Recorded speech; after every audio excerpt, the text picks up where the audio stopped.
Step 1, remove the carburetor from your engine. Make sure you are wearing safety glasses during this because we will deal with sharp things and gasoline.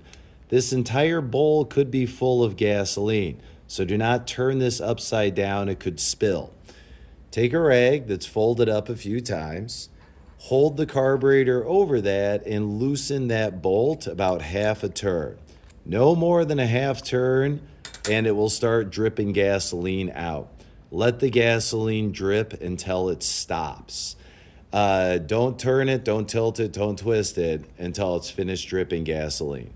At that point, you can set the carb down and throw this inside the red can so that we don't start a fire anywhere else. Once all the fuel is dripped out, we can safely remove that bolt the rest of the way. When you're taking this out, there's a lot of little pieces inside that could fall out and you will never see them again if they hit the floor. So do not work up here in midair. Hold this inside your cart on the top of your cart so pieces cannot roll away or disappear. I'm going to loosen this bolt up. And the first thing not to lose is the little red washer that goes around the fuel jet. Just leave them attached. The bowl itself comes off like this. If the black rubber ring is not in here, it's a silicone ring, it will still be attached. Keep an eye on it, don't let it get lost either. The next part is the one that's at risk of losing the most. This little pin here can slide out to the side.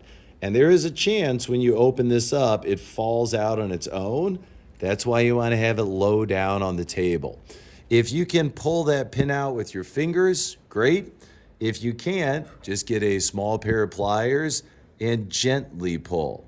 If you're putting force on it, you're doing it wrong.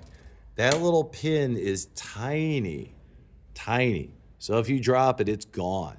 Make sure you have a good spot for it in your cart where you're not going to bump it.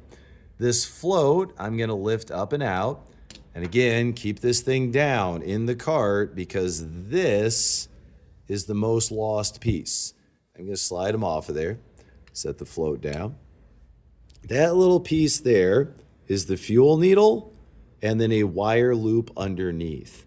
Both of those are required for this to work. Once you get to this step, your carburetor is fully disassembled. For the next step, you're going to do some basic cleaning first. So get a rag and some carburetor cleaner spray. You can spray a little bit of this into the bowl or spray it into the rag and then wipe the bowl. You don't need to have this perfectly clean, but it should be free of gunk and goo and any residue. Make sure he's clean first. When spraying this, it can splash, so make sure no one is nearby. Do not touch your eyes and make sure you have safety glasses on, of course. Once that's clean, do not spray the other parts. You can wipe them clean if they need be, but they probably won't need much. For the fuel needle, this is another one you can spray. You're going to want to set a rag down and then spray towards the rag so it doesn't go flying everywhere around the room. And then you're going to want to take a piece of magnet wire. This is incredibly thin wire. You're going to want to run it horizontally through one of the fuel jets. There are thicker wires that will work for this, but the magnet wire even works on the smallest jet. I'm also going to run it up and down like this. If you look through the hole from the side, you can't see it on camera, but through that little hole, you'll see it coming down. There's basically a T cut through this thing, horizontally through and then out through the middle. That's your first fuel jet. You don't need to spray directly in there. If the wire comes out clean, you're fine. For the carburetor itself, same thing. You can spray into the jets and fuel and if inlet if need be, but you should be fine. If there's any obvious gunk, you can fish it out. For the fuel jets in here, you can slide that magnetic wire and you'll have to bend it straight.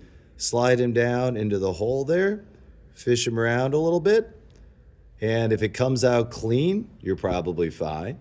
And then on the bigger jet, fish him down around inside of there.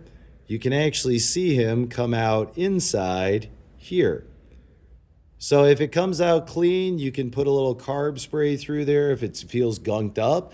If it looks like it's in pretty good shape, you're probably fine. Same with the intake nozzle if it needs a little spray, but most of the time there's been plenty of gasoline flowing through here. That'll be clean. Almost all the gunk forms on the bowl itself. While doing this, be very careful not to lose any of the other parts of the carb.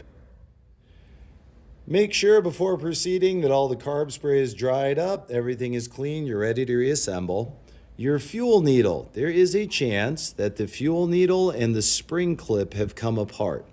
On the spring clip, there is a little opening, just like that. I can slide the fuel needle in from the side. If you need help doing that, I will be happy to help you. There's a little spot on there that it snaps together. Again, when you do this, hold it low in the cart so if you drop it, it's not gone forever. After that, you're going to take the float. There's a little thing in there that looks like a diving board sticking out. I'm going to hook that wire loop around just like that, so it's hanging out. And it'll stay on there decently, but if I tip, it'll fall off. After that, I need to get it into that opening. That's where the fuel comes in, and then it enters the bowl through there. So I'm going to line him up with that brass opening there, get it straight, and drop that in. So the fuel needle dropped down into that brass hole opening. It's kind of hard to see, but he's in there. And then I need to line up these holes. So the hole in the white plastic needs to line up with the hole in the metal. And that is a lot easier said than done. Once you have them lined up, the pin is going to drop in through those. So this little pin, and again, this is tough sometimes. Don't force it, don't push hard. When it goes and it's lined up correctly, you can see I barely needed any force at all. So now when I move the float up and down, I can see that metal fuel needle in there is moving up and down just fine. When I get the bowl on there, make sure that silicone washer ring there is still in place. I'm going to set this down, make sure it's nice and flat, even all the way around, and then make sure that the threaded hole is in the center. Take your fuel jet, once again, and slide them around. And again, this is kind of hard to get started sometimes. Use your fingers. Do not put a wrench on there until it's in place.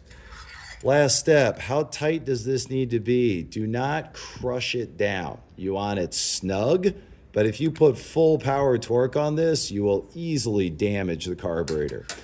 At that point, your carburetor is rebuilt. You're ready to install the bolts. Don't forget the gaskets that go in between, and then the air box is going to go on the front.